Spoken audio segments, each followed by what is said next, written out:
Good afternoon. Hey, Rhonda. Hi, Sharia.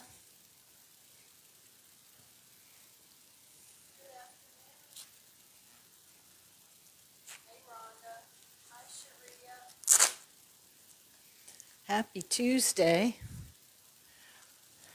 Today's leg day for me. I don't hear any static, so that's good. I'm sure Rhonda, Sharia, I'm sure either one of you will let me know if the static starts. Donna, hey there. So I'm putting my wrist straps on. And today we're going to talk about our wrists and how important wrist strength is. Now, I already did my workout this morning. This morning I did a lower body workout, and we did farmer carries for our fifth exercise. So we did some squats and some calf raises and some deadlifts, but we ended with farmer carries, and I was reminded when I was doing that exercise, I'm like, man, my hands and my wrists are just so important. My grip strength is everything, right?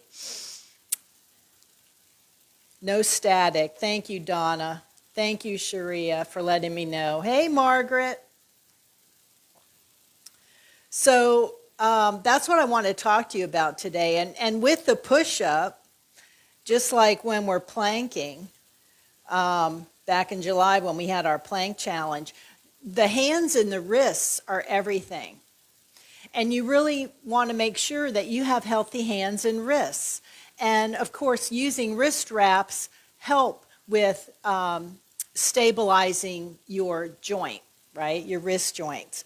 But the wrists are the connection between your hand and your body, and it supports every push, every press, and every lift that we do when we exercise. And a lot of people kind of take it for granted. So keeping our wrists and our hands strong and flexible improves our stability in our exercises when we do them, right? So I've been up most of the day and I've already exercised, so I'm pretty limber and kind of raring to go. But I know some people, they need to do a little warm up, do some wrist rotations, some hand stretches. I know for me, I used to work in dentistry and in oral and maxillofacial surgery, and using my hands all day long and holding things for a long period of time. And that I used to have to do certain hand exercises and stretching exercises to keep my hands and my wrists. Hey, Ann, to keep my hands and my wrists, feeling really good and ready to work, right? Ready to work. So the other thing too, doing the push-ups and any exercise where you're on your hands, alignment is everything. And having your fingers kind of spread out when you put your hands on the floor or on the wall, having your fingers out is helpful. Your wrists are directly under your shoulders, right? They're not up in front of you and they're not down here under. They're just straight out, right? So if you feel any discomfort, to stop, or sharp pain. Sometimes there's a little bit of a discomfort, but if you have any sharp pain, do not do the exercise. That's with any exercise. That goes without saying. And just keep your wrists in like a neutral position.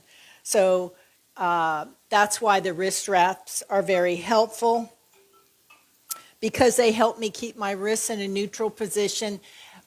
And using dumbbells, and I showed that to you all last Wednesday when we did our first push-ups on the floor, to use the dumbbells to keep your hands, your wrists in a neutral position, right? They're flexed when you're on your hands, but when you use the dumbbells, they're in a neutral position. And that's more comfortable for a lot of people because you're not bending your wrists. They're straight and in a neutral position. You may find that helps you. Grip strength is a sign of longevity. And it's a fitness metric, and most doctors, as you age, will test your grip strength. And as we age, using our hands, we want to be able to take care of ourselves, help ourselves, and do things.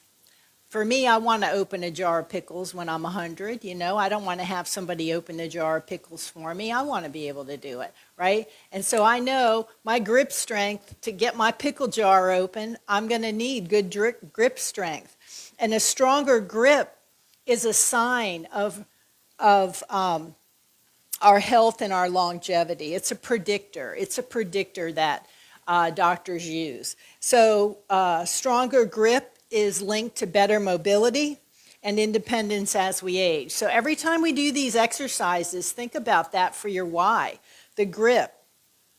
You're not just building stronger arms and chest and back, but you're building stronger hands, stronger grip. So that's going to carry you through your lifetime. It's going to carry you through your lifetime, not just through everyday activities, but through your lifetime. And this morning I was like, yeah, I'm going to work on my 70-year-old body today. I'm 67 right now, but I'm working on my 70-year-old body.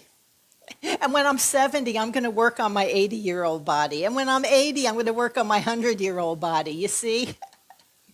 It excites me. It gets me excited. And it just reinforces my why. So here we go. We're going to do our push-ups today. We're going to go back and do 4 push-ups. I know 4 push-ups is challenging, especially on the floor. If you're on the wall and you can go up and do 10, on the wall, do 10. If you're on the kitchen counter and you can do 10 push-ups on the kitchen counter, go ahead and do 10. We're at the end of the month. We've been at this a while, right? If you're on the weight bench and you can do 5 or 6 or 8, maybe you can do 10 on the weight bench. Give it a go. If you're on the floor with me, we're going to stick to 4, but if you can do one more and shoot for 5, go for it. Go for it. We're going to go all the way down, all the way up, 5 times. Nice, steady reps, okay? And we're going to walk it out. Who else is here? Ann. Ann is sticking with the counter. Good job. Yeah, I wouldn't do any upper body if you have a torn rotator cuff, Ann. Goodness sakes.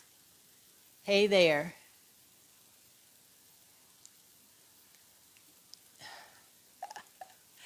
Yeah, I would take doctor's advice on that one. I'm not a doctor. I don't give you any advice on that, but I would follow doctor's orders. All right, so we're going to get on the floor, and you can do 4 to 5 push-ups. Remember your positioning, your form, your breathing, and let's think about our wrists and our hands and our fingers, right? And it helps to improve our grip. All right, here we go. You're going to get into position. Remember, you can have your feet together or you can have them apart, like a tripod. Straight body, straight like a surfboard, straight. Here we go, all the way down. Push up, that's 1. All the way down. Push up, that's 2. All the way down. Push up, that's 3. All the way down. Push up, that's 4. I'm going to go for one more. And 5. Good job. Good work. When I was doing that, I was thinking, man, our hands, they're small but mighty. In comparison to the rest of our body, that little hand right there just pushed up all my body weight. We are balanced on our toes and our fingers, right? Our toes and our hands. Think about that. Woo! And so we need to take care of them so they can support us for our lifetime. Hey, Maggie's in the house. Good job, Maggie. 4 on the floor, on your knees. Very good. Very good, Sharia. Very, very good. Good job, everybody. So we'll be back tomorrow. Today, I didn't even say what today was. Today was October 28th, is October 28th. We can check the box. October 28th is done. We have 3 days left of our October 31-day push-up challenge. 3 days to go. So I will see everybody back here tomorrow on Wednesday, the 29th of October.